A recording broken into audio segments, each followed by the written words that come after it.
Continuation, friends, hello. Right now is a time when there's a crazy series of events, a stream of news, but still in this interval I would like you to watch. I want to record this important video about what I think Ukraine's path should be and the direction our country should take. Despite all this widespread obscurantism and despite 20 years of total deceit, total lies and declared false goals.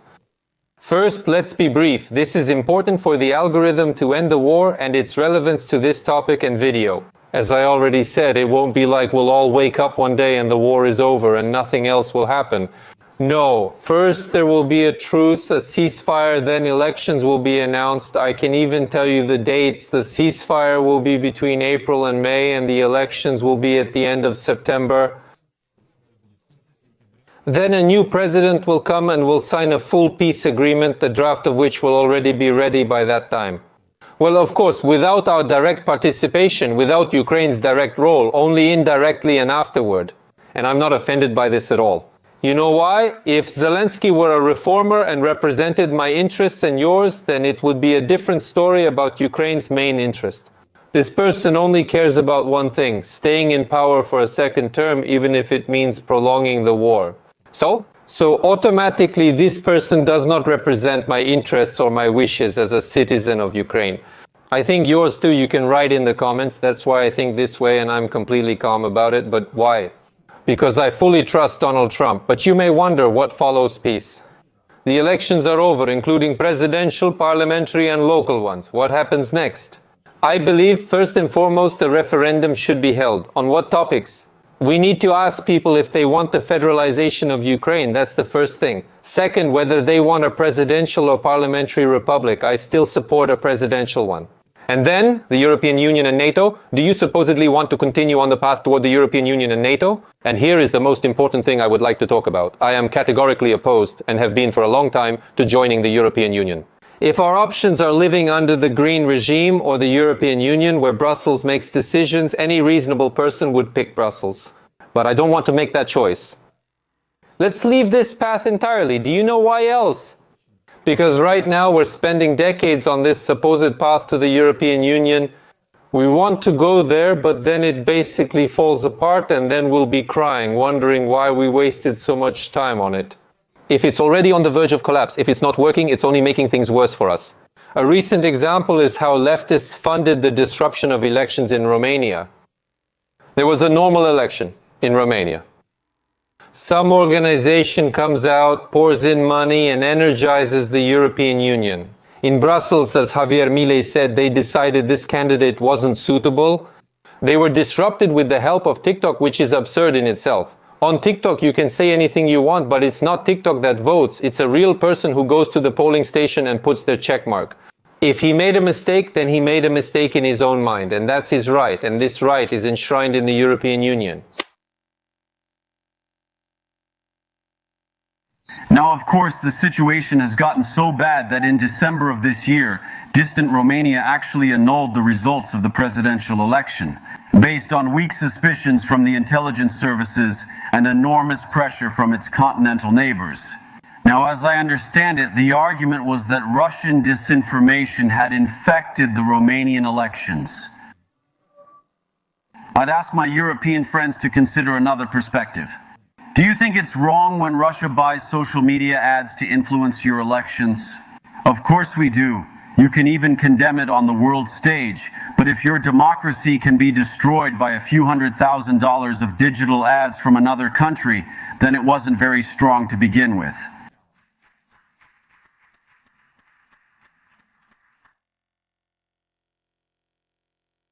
But the leftists chose differently. I don't want that for Ukraine, or if Ukraine hopefully elects a libertarian someday. Some leftist guys in Brussels didn't like it and they decided for us instead. I don't want European financial monitoring. I don't want that crazy European bureaucracy where it's impossible to live or do business. I don't want to do any of that. But most importantly, you have to understand that Poland already has a gross domestic product of over 800 billion euros. They're way ahead of us. Their economy is already 6 times bigger than ours. And just to catch up, not with Germany or France, but with Poland.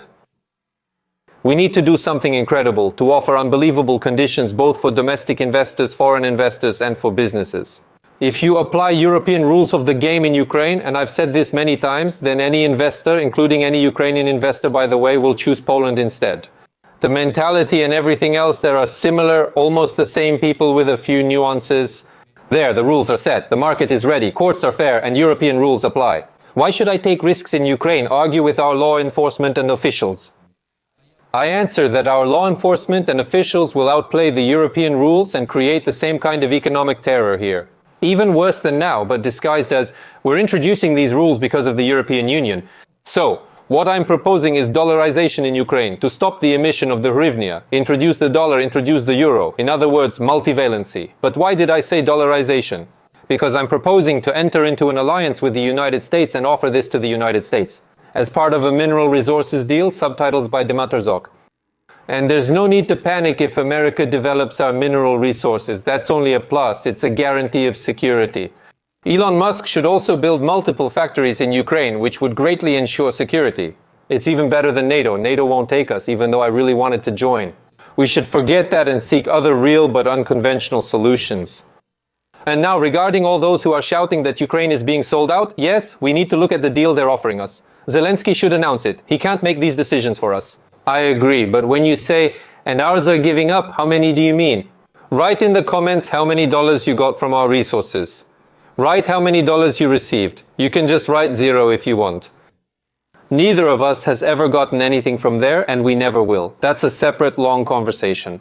I propose a national wealth fund and we'll make a separate video about it later. I won't discuss it now. Where should resource rent go? But you have to understand that Ukraine doesn't need state capitalism like some people suggest, like Arestovich, for example, saying let's have the state manage strategic enterprises and resources.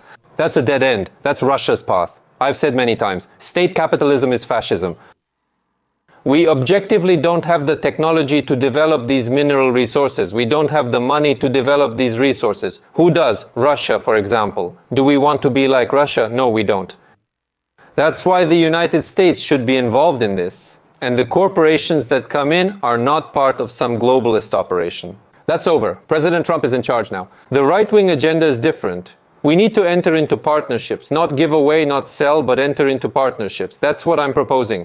The next thing that needs to be done is to completely remove the rhetoric of war, the rhetoric of hatred. It should just completely disappear from the government agenda. As soon as it disappears from the government agenda and from propaganda, people will calm down, and those tame bloggers, the talking heads, will stop broadcasting about it, and people will start thinking about other things. What should Ukraine be and who should it become?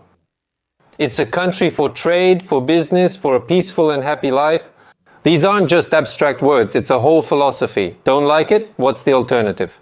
A country of hatred and war, a country where children will be taught to operate drones and things like that, and where children will be dressed in military uniforms. Since age 5, that's what you want, and what Zelensky, Poroshenko, and others like them offer.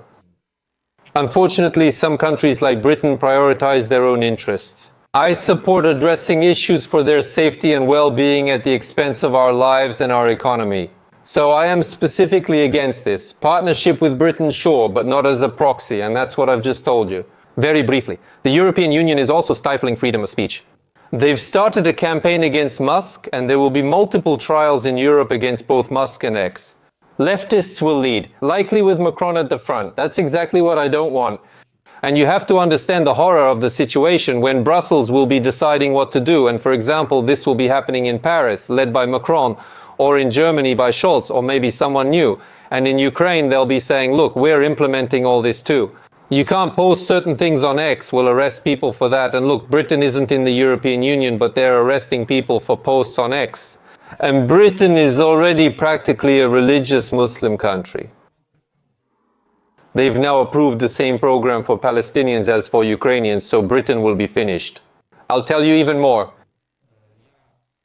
I'm sure when our officials, look, you have to understand, when illegal migrants were led into European countries, they gave money, basically buying that right. So you agree to accept migrants and we'll pay you. Do you really believe that the Ukrainian official will resist the money he can steal and not let migrants into Ukraine? I'm telling you for sure they'll sell out for a small amount of money right away. For example, the Czech Republic, Hungary and Poland refused this so-called tempting offer and didn't let them in. But ours will, and you know how this will end. And this is also part of the new policy of the European Union. The conclusion is that we need to become America in the center of Europe and an ally. Right now, we are a partner, but being an ally of the United States is a fundamentally different status. I suggest working towards a union with the United States and abandoning European taxes, fully switching to the American economic model. It appears something similar is happening now in Yarmila and Argentina. There are topics for separate videos worldwide, opportunities to partner with various presidents and prime ministers globally, and new alliances will form. Javier Milei and Trump want a League of Free Nations. We should join them. I released a separate video about this. Look for it. It'll take you a minute. Watch it. You see, the situation we're in right now, to get out of it, we need to take, I repeat, unconventional creative action. I think that's exactly what I'm suggesting right now. Finally, you see how Britain and the European Union have begun disrupting the war Trump proposed in Germany. Scholz appears to have declared martial law there due to the events. Well, as they said, the last 24 hours, specifically the negotiations and proposals from Trump. They want to fix their problems at our country's expense.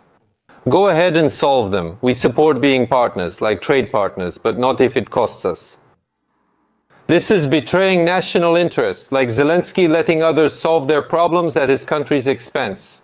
As it turned out, I'm absolutely for partnership, yes, alliance. Well, with the United States, we need to move toward the United States' complete freedom, economic capitalism. Europe will drag us into bureaucracy, into such corruption, unbelievable at the highest levels. You can't imagine how much corruption surfaced when United States Agency for International Development and all grant recipients were shut down, revealing who was funding and promoting what. Think about it, and please leave a comment about everything you've heard. Subscribe, like, it's very important for the channel. Thank you. Goodbye.